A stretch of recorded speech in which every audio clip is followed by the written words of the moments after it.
Basta Podcast.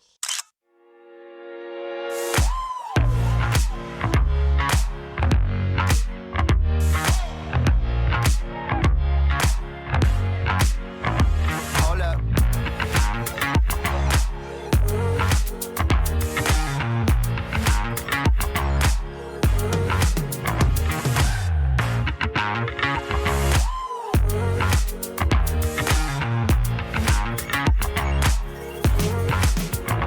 Hey, what's up, folks? Vous l'avez attendu? Vous l'avez espéré?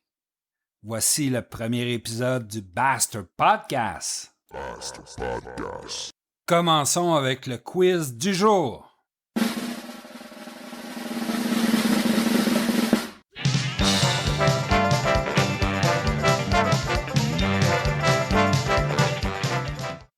Alexis Cossette-Trudel est-il 1.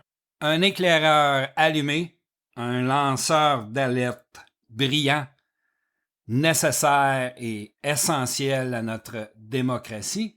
Un gourou dangereux qui hypnotise ses sujets?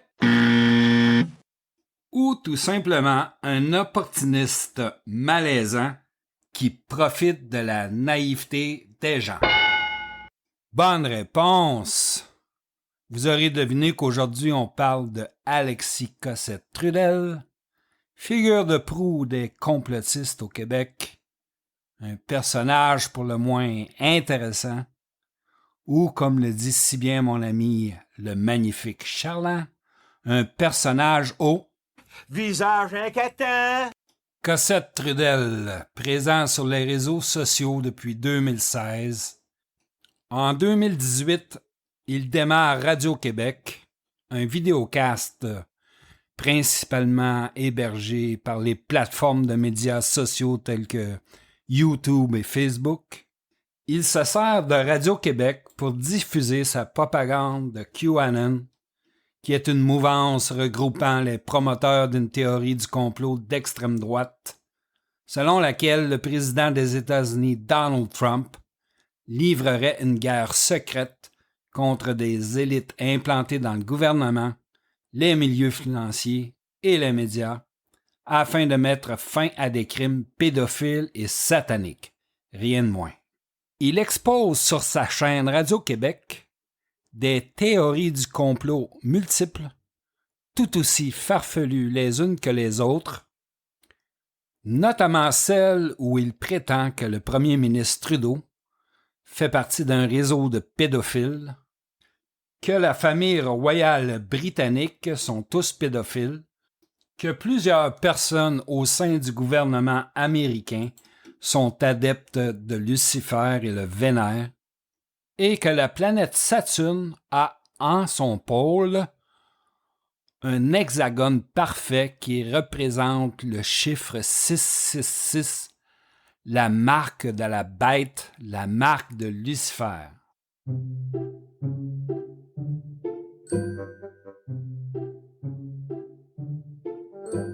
Bref, c'est du n'importe quoi, aucunement crédible à mes yeux, et pourtant.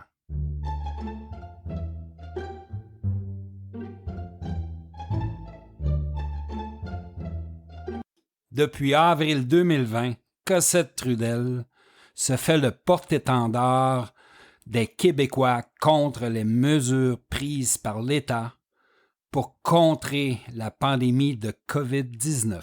De sa tribune Radio-Québec, il prétend que la pandémie n'existe pas, que ceci cache un agenda pour établir un nouvel ordre mondial, que la COVID-19 est en fait une simple grippe, que le port du masque est inutile, que les mesures mises de l'avant par l'État pour contrer la COVID-19 sont inutiles, et finalement que toutes les statistiques fournies par le gouvernement concernant la COVID-19 sont fausses et inexactes.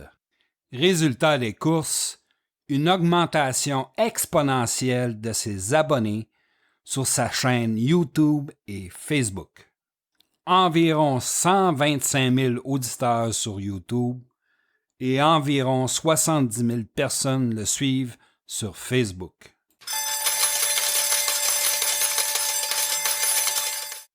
Et le 7 octobre, YouTube bannit tous les comptes d'Alexis Cossette-Trudel.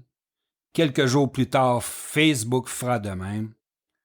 La machine vient de s'écrouler. Pauvre Alexis Cossette, il l'a bien cherché. Écoutons sa réaction suite à son bannissement. Alors, salut tout le monde. Un bref communiqué au sujet de la fermeture de Radio-Québec par YouTube et Facebook cette semaine. Donc, par la présente, moi, Alexis Cossette-Trudel, déclare que mes comptes personnels et professionnels du réseau social Facebook et celui de ma chaîne Radio-Québec sur le média en ligne YouTube ont été fermés dans l'espace d'une semaine, et ce, sous de faux prétextes. Je n'ai jamais fait d'incitation à la haine ni tenu de propos diffamatoires, et surtout, je n'ai jamais opéré de campagne de désinformation sur la COVID-19. À tout moment, lors de mes webjournaux, je me suis appuyé sur des avis d'experts et des publications scientifiques.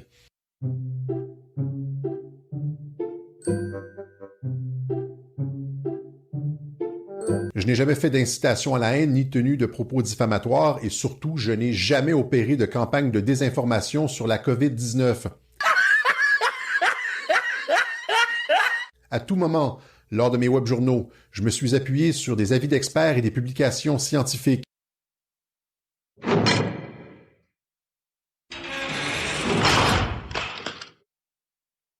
Pauvre Cossette-Trudel, maintenant confiné, c'est le cas de le dire, sur la plateforme VK, l'équivalent russe de la plateforme YouTube. Vraiment pas beaucoup d'activités, je suis allé voir aujourd'hui. Visage inquiétant. Miser sur la naïveté des gens pour se bâtir une popularité et une crédibilité. Bien fait pour toi, mon homme. Visage inquiétant. Alors, ceci complète le podcast aujourd'hui. J'espère que vous avez apprécié. J'ai eu beaucoup de plaisir à le monter. Et je vous invite à aller mettre vos commentaires sur mes pages de médias sociaux. Allez vous inscrire sur ma page YouTube.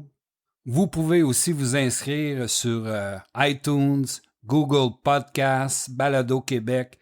De cette façon, vous recevrez les épisodes de podcast dès qu'ils seront disponibles. Alors, à bientôt et gardez le sourire!